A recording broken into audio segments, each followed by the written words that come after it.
Betul, saya setiap melihat orang sholat itu menyaksikan kekalahan apa? Iblis. Jadi iblis itu yo kalah orang kok hebat yo ora. Biasa mawon, ora usah sing hebat yo namung pangeran. Illa ibadaka kecuali kaulane panjenengan sing sange ibad al-mukhlasina sing ikhlas kabeh. Jadi dari awal iblis wis menyerah ngadepi orang sing ikhlas. Kala ngucap sapa iblis fa bi izzati yang mongko demi kehormatan panjenengan la ukhwiyanna. Iktine bakal nyesatna ingsun hum ing para manusa ajmain halis kabehane kabeh. Jadi iblis wis bersumpah akan menyesatkan semua manusia. Tapi rasa khawatir, iblis itu ya dhaif, iblis ya lemah. Nyatane ya kowe tetep ngaji jalalan. Berarti ora sukses menyesatkan. Kodang di kowe iblis. Ya kodang sampeyan, dikon ra ngaji tetep ngaji. Dikon paham tetep ora paham. Berarti iblis itu enggak keren loh. Betul, saya setiap melihat orang sholat itu menyaksikan kekalahan apa? Iblis. Jadi iblis itu ya kalah orang kok hebat ya ora.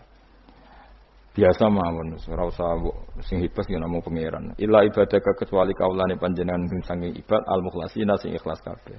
Jadi dari awal iblis wis menyerah ngadepi orang sing ikhlas. Ikhlas itu dimulai dari awal. Cara bahasa Inggris pokoknya hilir sampai hulu sampai hilir kudu ikhlas kabeh. Misalnya kita duit yakin nek iku wae Allah. Sehingga kita ketika ngasihkan orang itu kamu enggak merasa itu milik kamu. Sehingga enggak gampang ngundat. Selagi itu kamu benar keduanya awalnya salah itu masih mungkin tidak ikhlas. Uang ini milik saya, tak kasihkan kamu dengan ikhlas. Kalimat milik saya ini menjadikan suatu saat kamu iso undat-undat karena milik saya. Tapi kalau ikhlasnya dari depan, uang ini milik Allah, ilmunya bahak milik Allah. Terus tak kasihkan kamu juga hambanya. Dari awal kan merasa saya tidak punya apa-apa. Tapi selagi saya ikhlasnya hanya separuh, ilmu saya tak kasihkan kamu karena Allah, berarti masih potensi enggak ikhlas ya. Jadi kalau ngelatih ikhlas itu harus dua-duanya. Kamu punya uang milik Allah, punya ilmu milik Allah, punya jabatan milik Allah, kemudian kamu kasihkan sesuai perintah Allah. Itu lebih mudah ikhlas karena la haula wala quwata illa billah. Selagi masih separuh saja salah, itu potensi berikutnya juga ikut salah. Misalnya aku ngurmat yatim kok ikhlas, duitku tak kena. Kata duitku itu menjadikan suatu saat. Dulu tak rumat, saya ini jebule lali aku. Tapi kalau alhamdulillah saya pernah digerakkan Allah ngurmat yatim dengan milik Allah juga. Sehingga kita sekedar pernah melakukan ketaatan ini senang. Enggak penting berikutnya anak yatim ini nanti peduli kita apa enggak, enggak penting. Itu ikhlas ya. Ikhlas itu sesuatu yang semuanya lillahi ta'ala ya. Inna sholati wa nusuki wa mahyaya wa mamati lillahi rabbil alamin. Itu iblis menyerah. Kecuali hamba jenengan sing ikhlas. Qala fal haqqu wal haqqu aqul. Binasfi fal haqqu mongko te barang kebenaran wal haqqu aqul. Binasfihima kelawan nasabnya fal haqqu wal haqqu wa rafil awal wa nasbisani.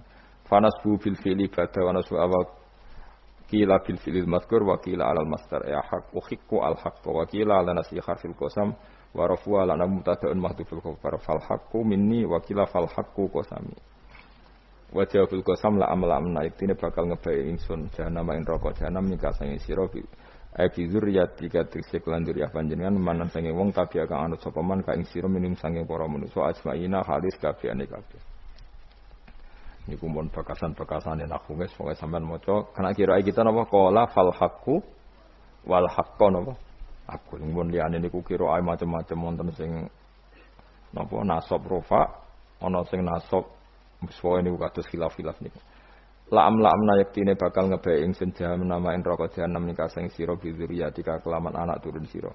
Wa mimanan sange wong tabi kang anut sapa man ka ing sira min sange anas ajmaina halis kabehane kabeh. Kul ngucap sira Muhammad ma as'alukum ora njaluk ingsun kumeng sira kabeh alihi ing atase iki ala tablighi risalah tegese ing atase nyampe utusan min ajrin saking opah apa wae julin tegese opah. Ajrin maknane julin. Wa ma'ana lan ora ana saking utawi ingsun menal mutakallifina iku wong sing memaksakan kebenaran kabeh. Maksudnya mutakallifina memaksakan kebenaran sampai tak rewangi bohong, tak rewangi rekayasa ilmu taqawilina. Tegese wong sing gawe-gawe kabeh Al-Qur'an ing Qur'an min tilqai nafsi saking sisi awak dhewe ingsun. In huwa ora ana te Qur'an imal Qur'an ora ana te Qur'an iku illa zikrun kecuali dadi kehormatan utawa dadi zikir utawa dadi nasihat. Idzatun tegese dadi nasihat lil alamin kedhe wong salam kabeh. Lil insi tegese kedhe manusa wal jinni lan jin wal uqala ilan pira-pira wong sing duweni akal. Dunal malaikati ora kok malaikat. Tapi niki nggih pendapat dunal malaikat.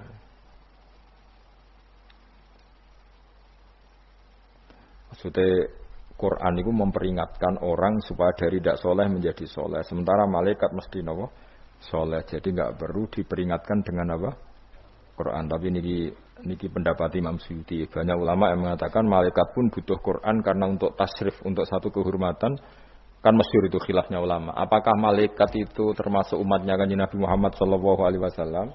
Ada ulama yang mengatakan cara pandang Nabi diutus itu untuk mensolehkan yang tidak soleh atau mensolehkan yang potensi tidak soleh. Kan orang itu ada dua. Ada yang memang tidak soleh disolehkan. Ada yang potensi tidak soleh. Sebetulnya sudah soleh, tapi potensi juga tidak soleh. Terus disolehkan. Nah malaikat ini kan tidak berpotensi maksiat, sehingga nggak butuh nabi. Saya ulang lagi, malaikat itu kan nggak mungkin tidak soleh, selalu soleh. Berarti nggak butuh nabi. Itu cara pikiran Imam Suyuti. Sehingga dia mengatakan Quran itu memperingatkan semuanya kecuali malaikat. Karena malaikat tanpa diperingatkan sudah soleh.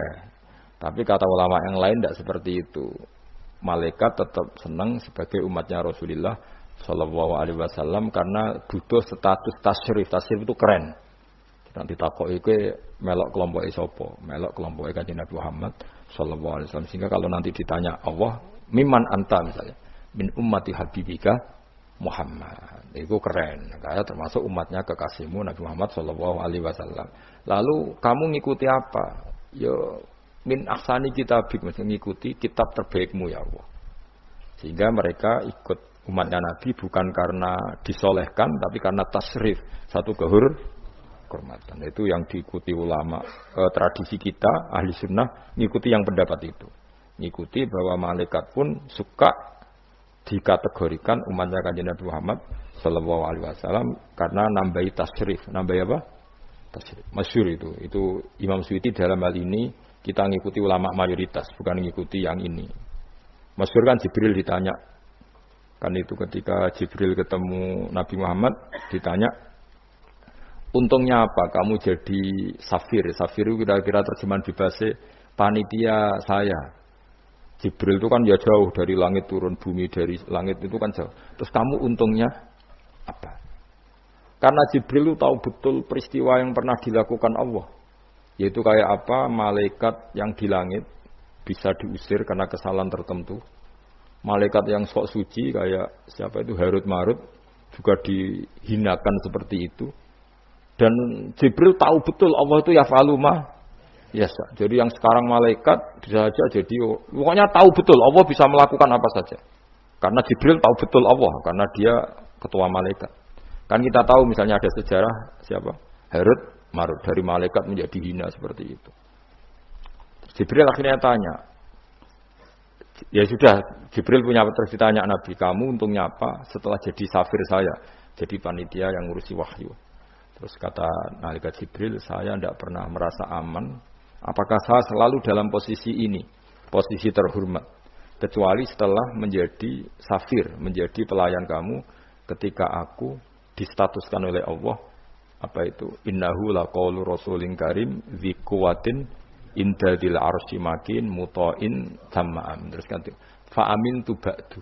Baru setelah itu saya merasa aman, bahwa posisi saya aman karena Quran itu abadi ila yaumil qiyamah ila mala mi'adalah, semuanya Quran itu abadi dan di Quran itu saya distatuskan muta'in sama amin. Berarti saya merasa aman tidak akan dirubah kestatusan saya malaikat semenjak saya jadi safirmu.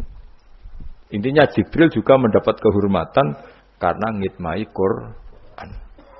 Paham ya? Makanya kita di sini mengatakan ini pendapat Imam Suyuti, tapi hampir semua ulama berpendapat apa? Malaikat pun ikut mendapat berkahnya Kanjeng Nabi Muhammad sallallahu alaihi wasallam. Jenenge napa? Berkah tasrif, napa berkah napa? Tasrif. Jadi punya status kehormatan. Lah yang dikatakan Imam Suyuti itu murni logika. Murni logika tadi. yang namanya Quran itu memberi peringatan supaya enggak soleh menjadi soleh. Dan malaikat tidak butuh itu karena sudah selalu soleh. Ya, jadi itu logika saja. Tapi kita berkeyakinan malaikat pun butuh, tapi untuk